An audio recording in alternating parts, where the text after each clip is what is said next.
and girls. So I'm like a tad bit upset because I recorded this video, I edited it, everything, and then I went to save it. My phone was like, no storage, blah blah blah. So I deleted stuff, and then I come back and it basically said I could not retrieve my videos I had recorded. So I had to make another one. But anyways, so this video is mainly like, you know, where I came from, why I joined, and I'm gonna make it shorter than last video, keep some stuff out, whatever. So my name is Nina Francois.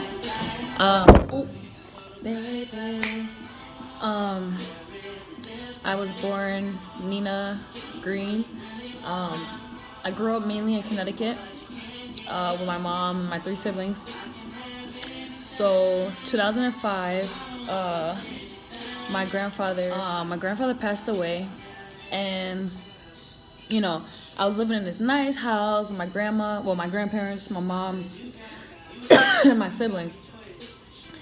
And so basically after my grandfather passed away, we ended up moving to South Carolina.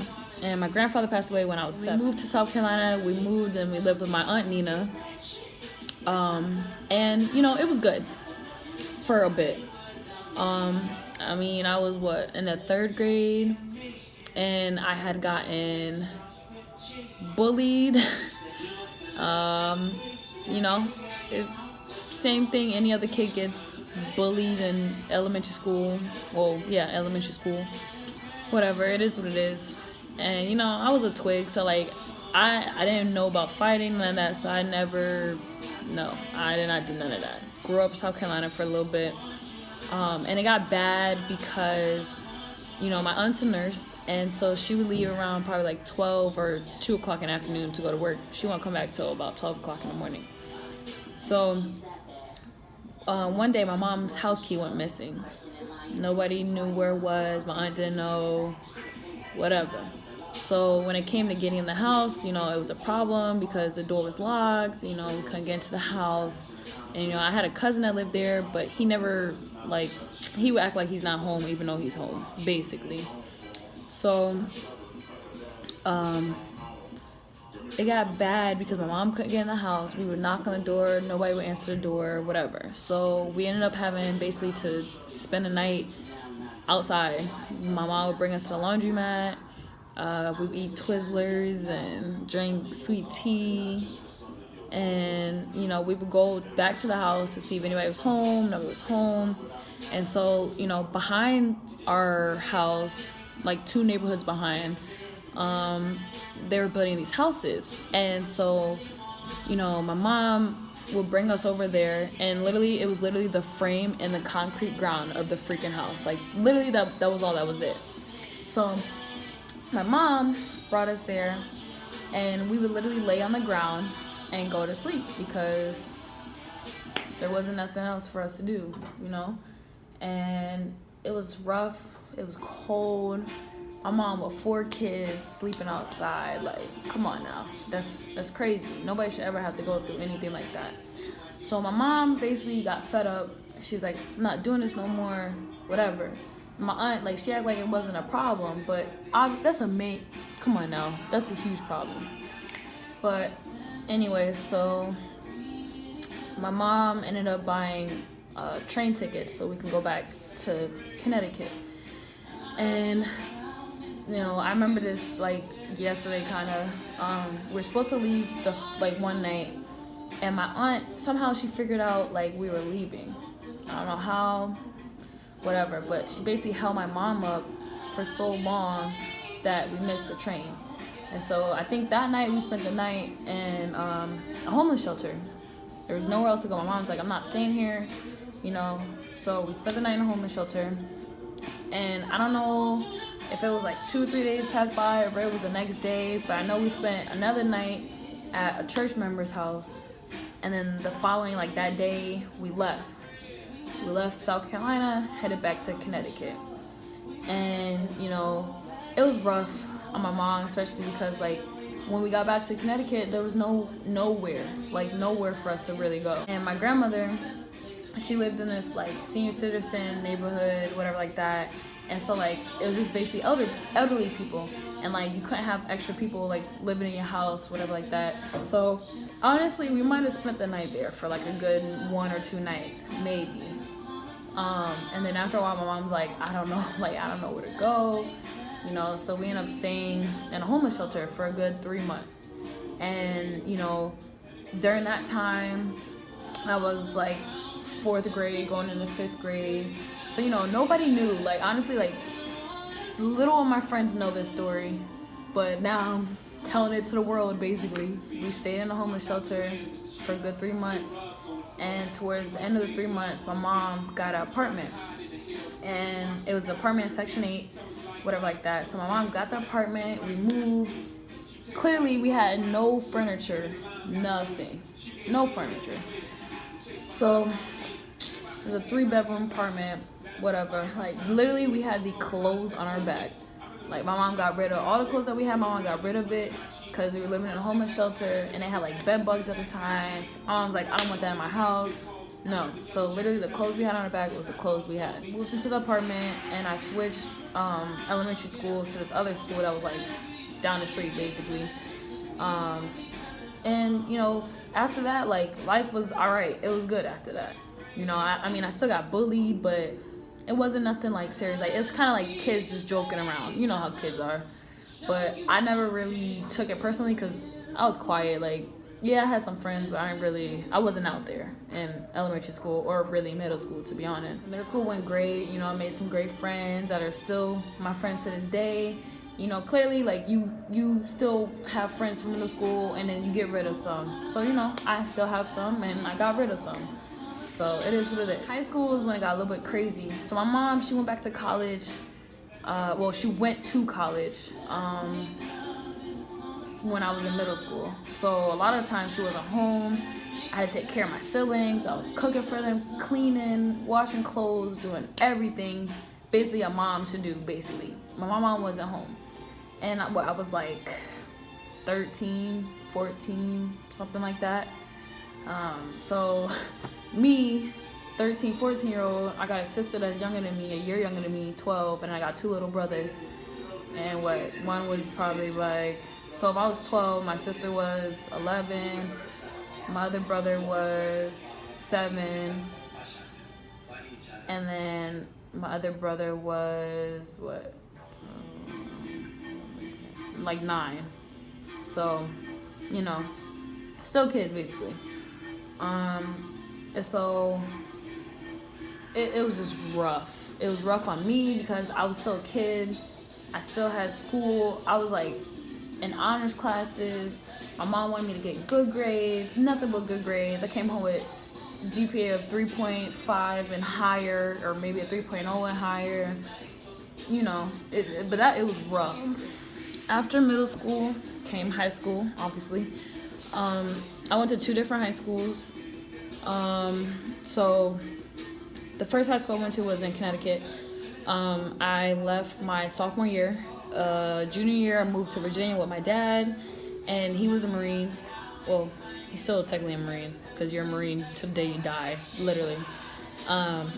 So yeah, I had moved there, and by the time I got there, I was already like kind of in the middle of the first semester, so I was behind. I had AP classes, I had honors classes, so I had all this work to catch up on. But literally, once I got to school, I had to get my appendix removed, so I was out of school for like 3 weeks. It was ridiculous, like it was crazy. And by the time I came back to school, you know, I was still a little bit of pain, but I had so much work to catch up on, and it was rough. It was hard, but my teachers worked with me, and you know, like they made sure that I passed for that semester. So yeah, after that, like, you know, it was pretty rough. It was really rough. I'm not even gonna lie, it was rough. And on top of the surgery, like I was having night terrors, and I was up till like 1, 2 o'clock in the morning doing homework, so I really wasn't sleeping. You know, it was so hectic.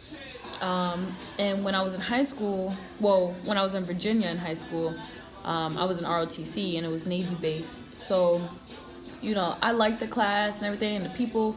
And I was like, yo, if I honestly join the military ever, like, I'm going Navy. I was like, I like this. I like really like this. So, you know, after high school, my senior year? Yeah, my senior year was good. But after senior year, I graduated, and I started going to Virginia State University. And honestly, it did not work out. Like, there was so much just going on. Like, the classes were good. It's just like so much was going on. I could not do it. I was like, this is not for me right now. So I stopped going. And after that, I moved multiple times. So I moved back to Connecticut, and then I stayed in Connecticut for about 3 months, and then I moved to Virginia. And when I moved to Virginia, I was living with a friend at the time. Like, we're not friends now, but I was living with a friend at the time. And I was like, yo, I really need to, like, figure this out. I need to get my life together. So I was like, I'm gonna talk to a recruiter, whatever. So my dad wanted me to go Air Force. I was like, I really wanted to go Marine Corps because of him. And I wasn't feeling the Navy like that because I just wasn't. I just did not. And plus, I can't swim, so I was like, I don't want to be in the water. Like, you know, there's a lot of different stereotypes for each branch. And to me, Navy, a lot of people, when they think of the Navy, they think of swimming. That's not for me. That's not for me. But anyway, so I ended up going online, and I signed up to basically talk to a recruiter.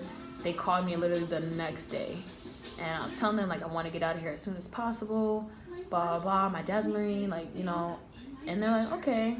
And so I went in the office, and I talked to a recruiter, and basically we talked for 3 hours. And after that, he's like, so you ready to join? And I was like, hold on, wait a minute. I said, I told my dad I would talk to Air Force recruiters, so I was like, I'm going to talk to them first, and then I'll see what I want to do. So he's like, okay, you know. So I went next door to the Air Force recruiter, and I basically was telling him, like, you know, I'm considering the Marine Corps, but my dad wants me to consider the Air Force. And I wanted to see, like, information on the Air Force. And the guy, like, honestly, the first thing he said to me was, ooh, don't join the Marine Corps. So I was like, okay. And then he asked me what questions did I have, and I was like, I don't know, like, just tell me about the Air Force. And he could not, like, he was just so rude, and I was like, you know what, it's not for me.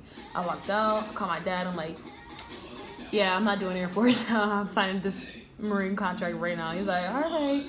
So went back in the recruiter's office for Marine Corps. I signed a contract. And after that, I ended up moving to Florida. And I was in Florida for about a month or two. And I got a recruiter down there. And I ended up moving again. So at this time, I was like, bruh, I'm just trying to leave. I'm just trying to get out of here. So from Florida, I moved to Colorado. And I got in contact with a recruiter, and he literally, like, saved my life. Like, he got me in there as fast as possible. At first, it was really slow because they were waiting on my papers to transfer from Florida to Colorado. So that took, like, 2 weeks, literally. And during that time, I was like, bruh, this is taking too long. Like, I'm about to join a different branch. And so when I was in Colorado, I basically lived with, she's my mom. I call her my mama. That's my mama. So I basically lived with her and my brother. And so she's a Navy recruiter. So she's like, look, I'll get you in the Navy right now. So I was like, I bet. Like, I was like, okay, I'm just tired. I just want to go. And then I had to talk to my dad. He's like, you don't want to do that. And I was like, okay, I'm going to just do Marine Corps, whatever. I'm going to just suck it up. I'm going to just wait. So finally, they got my stuff. I went to MEPS. And originally I was supposed to leave January 2017. I ended up leaving November 2016. And mind you, I got to Colorado May 2016. So I was 19, whatever. So, you know, went to boot camp, Parris Island, South Carolina. After boot camp was MCT, Marine Combat Training. And then after, MCT is like a month. Boot camp's 3 months, 13 weeks. MCT's a month. And then after the CT is your school. So my school was comm school, which was at 29 Palms. And I was at 29 Palms from the end of March to August, like the middle of August, end of August, basically, 2017. Yes, sorry, I forgot we were 2018. But yeah, so I graduated comm school in August of last year, and then from comm school I hit the fleet, and basically now I'm stationed in North Carolina, and I've been here since August 2017, and it's July 2018. So yeah, honestly, I joined because I wanted to be on my own. And, you know, I've been like, you can ask my mom, I've always been independent in some type of way. I always try to do something on my own, and usually get in trouble, but I always try to do something on my own. And so this was one thing, like, I wanted to handle my life on my own. I didn't, like, want any help, nothing. And so I joined because I wanted to not better myself, I'm not gonna say that, but I wanted to be on my own. I wanted to do me, have my own money, have my own place, whatever. So, yeah, and now I'm here. And honestly, like, I want to take it back. The Marine Corps, like any other branch, has its ups and definitely has its downs, but I would never take it back. And, you know, I don't know if I'll do another 4 years. I don't know, but, you know, I'm supposed to get out in 2020, November 2020. Wait, 2020. And if I decide to do another 4 years, I will. But, you know, at this point, I don't know what I want to do yet, because I'm only, this year makes technically, actually no, this year November will be, hold on, wait. So yeah, this year November, it will be technically 2 years that I've been in. So, I don't know, but that's basically like a little quick story on my life growing up, why I joined, and then also today, by the time y'all see this, 'cause I'm dropping it on Friday, is my birthday. So I turned 21 today, and, you know, I honestly would never have seen myself being 21, being in the Marine Corps. If you would have told me that when I was like 10, I'd be like, first of all, what's the Marine Corps? Like, what is that? Because I didn't know what the military was till my junior year in high school. Literally, that's when I found out what the military was. I had no idea. But yeah, that's just a brief thing. If y'all got questions, whatever, don't be afraid to hit me up, comment. Please like, comment, share, subscribe. And just, you know, whatever, like, you got any questions, like, I'm literally I will keep it straightforward, like, I will answer whatever it is. But yeah, just hit me up, and thanks for watching. I'll be dropping another video probably in a week and a half, and, you know, if y'all have, like, any video ideas, let me know, and I'll definitely get to it, and y'all can see a little bit more of just my life as a female Marine, because, you know, it is kind of difficult since I'm a female, but at the same time, I don't know why I did but, you know, at the same time, I'm a Marine, and it doesn't matter if I'm female or male, like, I'm a Marine at the end of the day, like, I earned that. So yeah, but thank you for watching.